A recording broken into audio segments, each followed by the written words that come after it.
በዕለተ ሮብ የሚቀርብላችሁ የማህበረ ትጋት ድምፅ ነው።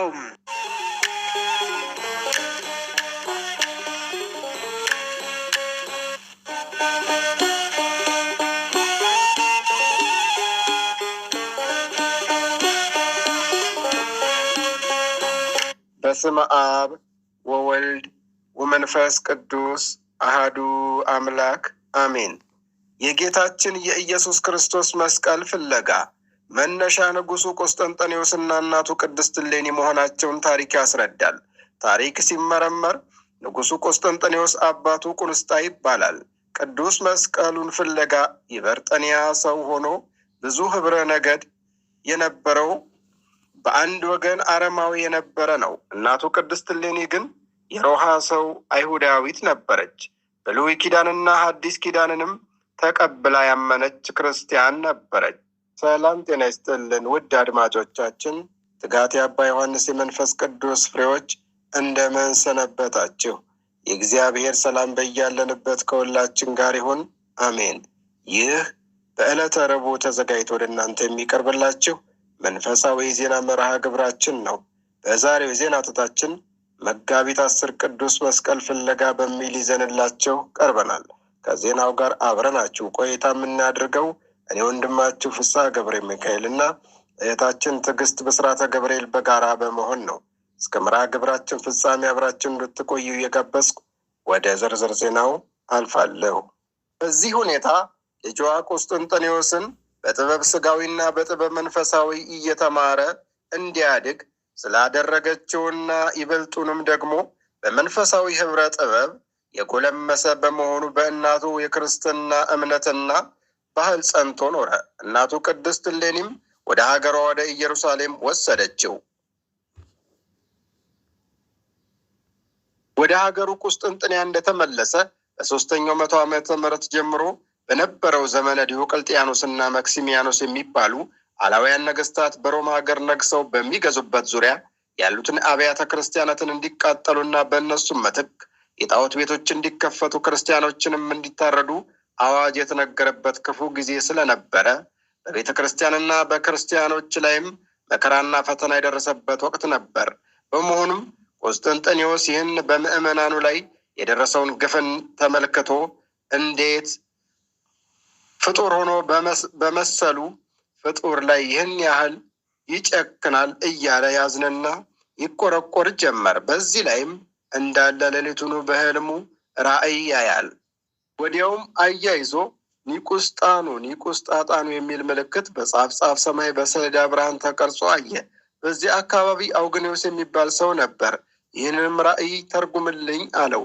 የበቃ ሰው ነበርና ይህ ያየውን ራእይ የመስቀል ምልክት ነው። ትርጉሙም በዚህ የመስቀል ምልክት ትመውፀረከ መጸላእትከ ደመኛህን ጠላቶችን ድል ታደርጋለህ፣ ድል ትነሳለህ ማለት ነው ብሎ ነግሮታል። ይህንንም የመስቀሉን ኃይልና አሸናፊነት ምስጢር በሰማይ ብርሃን ሰሌዳ ተቀርጾ ምልክቱን እንዲያይ ያደረገው ባልደረባው መልአኩ ቅዱስ ሚካኤል እንደሆነ በታሪክ ተጽፎ ይገኛል።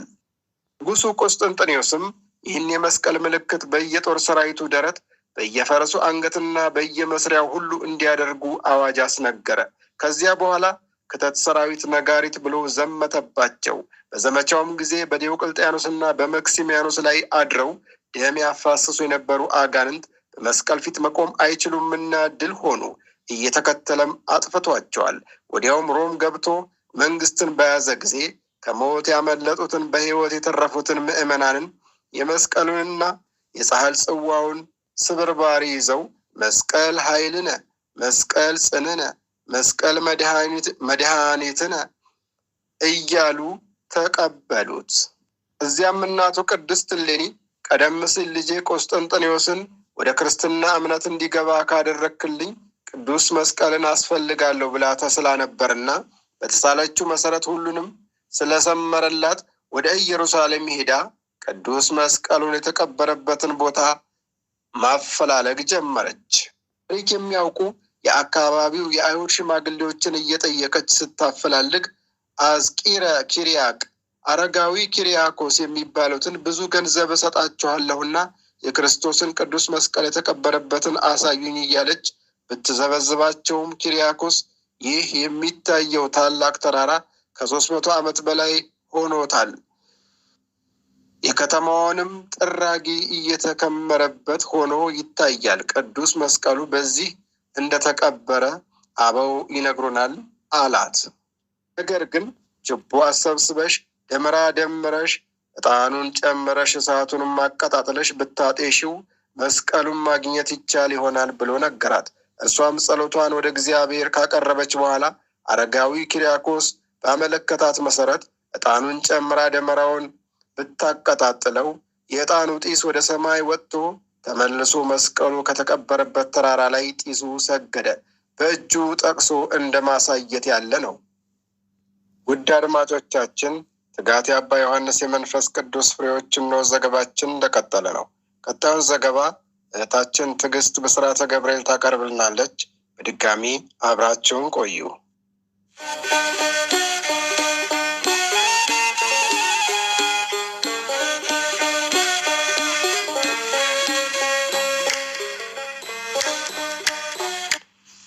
እንግዲህ እዚህ ላይ የምንመለከተው የጢሱን ስግደት ታምራዊ ኃይል ነው።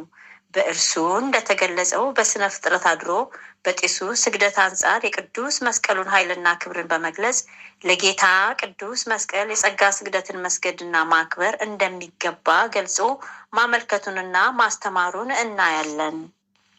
ይህም በራሱ የቅዱስ መስቀል ኃይልና አምላካዊ ጥበብ ስለሆነ እንደ ትልቅ ተአምር ነው። ጢስ ከዕጣን ቅታሬ፣ ከእንጨት ትኳሽና ከነዳጅ ሁሉ የሚወጣ ረቂቅ ነገር ሲሆን ከቅዱሳት መጽሐፍት እንደምንረዳው የልዩ ልዩ አምላካዊ ስራዎች መገለጫና ማስፈጸሚያ ኃይልና ተልእኮ ያለው መሆኑ ይታወቃል። ምድርንም የጌታን ቅዱስ መስቀል ቀብረሻልና ውለጂ ብትባል አለ ብላ እውነቱን ከማውጣት በስተቀር ምክንያት አልፈጠረችም፣ ጢሱ መስክሮባታልና። እግዚአብሔር አምላክ በረቂቅ ጥበቡ በፍጡር እያደረ በሚሰራው ድንቅ ስራ በሚገለጸው ምስጢር ምድርም የምታውቅ ምስክር ናትና ባወቀችው መመስከሯ ነው። ቅድስት እሌኒም የጢሱን ስግደት ተመልክታ ቅዱስ መስቀሉ ከዚህ ቦታ አለ ብሎ ሲጠቁመን ነው በማለት አለምንም ጥርጥር መስከረም 17 ቀን 300 ዓመተ ምህረት አካባቢ ሰራዊቷንና ህዝቧን አስከትላ ቁፋሮ አስጀምራ መጋቢት 10 ቀን በዚሁ በተገለጸው ዓመተ ምህረት ቅዱስ መስቀሉን ለማግኘትና ለማውጣት ትችላለች። የተገኙት መስቀሎች አንዱ ጌታ የተሰቀለበት፣ ሁለቱ ሽፍቶቹ ፈያታዊ ዘየማንና ፈያታዊ ዘጸጋም የተሰቀሉበት 3 ሲሆኑ የጌታ መስቀል ገና ሲያወጡት ቦግ ብሎ ብርሃን የፈነጠቀበትና አካባቢውን ያንጸባረቀ ከመሆኑም በላይ እውሮችን አብርቷል፣ ድውዮችን ፈውሷል፣ አንካሶችን አቅንቷል፣ ሙታንንም አስነስቷል። በዚህ ገቢረ ተአምርነቱ የጌታ መስቀል መሆኑ ታውቋል። ቅድስት እሌኒም በዚህ ጊዜ ሀሳቧና ምኞቷ ስለተፈጸመ ደስ ብሏት እግዚአብሔርን አመሰገነች፣ ለመስቀሉም ሰገደች፣ ተሳለመችውም። በኢየሩሳሌም የነበሩ ምዕመናን ሁሉ በቅዱስ መስቀል መገኘት ደስ ስላላቸው እግዚአብሔርን አመስግነው ለመስቀሉ ሰግደዋል፣ ተሳልመውታልም። ልዩ ልዩ ደዌና በሽታ የነበረባቸው ሰዎችም እየዳሰሱ ተፈውሰዋል። ቅድስት እሌኒም ይህን እግዚአብሔር ያደረገላትን ቸርነት ለልጇ ለንጉሱ ቆስጠንጢኖስ ላከችለት። እሱም ሰምቶ ደስ ስላለው ወደ ኢየሩሳሌም ሄደ። ከዚያ በደረሰ ጊዜም እናቱ ቅድስት እሌኒና ሕዝቡ በአንድነት በዝማሬ ተቀበሉት። የመስቀሉንም ሁኔታ ተረኩለት። ንጉሱ ቆስጠንጢኖስም ቅዱስ መስቀሉ በተገኘበት ቦታ ቤተ ክርስቲያን በስሙ እንዲሰራ ፈቀደ። እብነ መሰረትም አኑሮ ወደ መናገሻቸው ወደ ቁስጥንጥንያ ተመለሰ። በእናቱ በንግስት እሌኒ አማካኝነት ቤተ ክርስቲያኑ ተሰርቶ መስከረም 16 ቀን ቅዳሴ ቤቱ ተከብሯል። ወደ ጎልጎታ እንዲገባ ተደርጓል። በቦታው የነበሩ ጳጳሳትና ካህናቱም ህዝቡም ተስማምተው ቅዳሴ ቤቱ በየዓመቱ መስከረም 16 ቀን እንዲከበር ስርዓት ተሰርተዋል። ሁለተኛም ህርቃል የተባለው ንጉስ በ628 ዓመተ ምህረት በቁስጥንጥንያ ነግሶ በነበረ ጊዜ የፋርስ ሰዎች ወደ ኢየሩሳሌም ዘመቻ አድርገው ህዝቡን አጥፍተው ከቤተልሔም በቀር ሁሉንም አብያተ ክርስቲያናት አቃጥለዋል። ቤተልሔምን አለማቃጠላቸው አባቶቻችን ሰብአ ሰገል ቀድሞ በጌታ ልደት እጅ መንሻ ያቀረቡበት የሰገዱበት ስለሆነ አትንኩ ተባብለው ስለተዉት ነው። ይርቃልም ይህን ሰምቶ እጅግ አዝኖና ወዲያውም ዘመቻ አድርጎ ለጊዜው መስቀሉን አላገኘውም። ምክንያቱም አንድ አዝማች መኮንን በጦርነቱ ጊዜ መስቀሉን ወስዶ በቤቱ አንጻር ጥልቅ ጉድጓድ አስቆፍሮ ቀብሮት ነበርና፣ ነገር ግን መኮንኑ የማረካት የካህናት ወገኖች የሆነች ባጠገቡ ትኖር የነበረች አንዲት ሴት ሲቀብሩት አይታ ስለነበር መርታ አሳየችው። ሄዶ ሰራዊቱን ይዞ ቢያስቆፍረው አገኘው፣ ደስ ብሎት ሰገደለት፣ ሳመው። ኤጲስቆጶስና ካህናቱ አንድ ሆነው ንጉሱ ይርቃልም በልብሰ መንግስቱ መስቀሉን አጎናጽፎ በታላቅ ክብርና ደስታ ወደ ሀገሩ መልሶታል። ይዞት ሲመለስ የሰማ ሁሉ ከኢየሩሳሌም ጀምሮ እስከ ቁስጥንጥንያ ድረስ ችቦና ጧፍ እያበሩ ወንዱ በሆታ ሴቱ በእልልታ መስቀሉን እንደ ታቦት ተሸክሞ በማዞር ጥንት በነበረበት ቦታ በጎልጎታ አኑረውታል። ውድ አድማጮቻችን፣ ትጋት የአባታችን የአባ ዮሐንስ የመንፈስ ቅዱስ ፍሬዎች የተዋህዶ ልጆች ሆይ፣ እነሆ መጋቢት 10 ቅዱስ መስቀሉን ፍለጋ ከሚለው የዜና ሀተታችን ብዙ ትምህርት እንዳገኛችሁበት ባለሙሉ ተስፋ ነን። ሰላም ወስብሐት ለእግዚአብሔር ወለወላዲቱ ድንግል ወለመስቀሉ ክብር። ይቆየን። አሜን።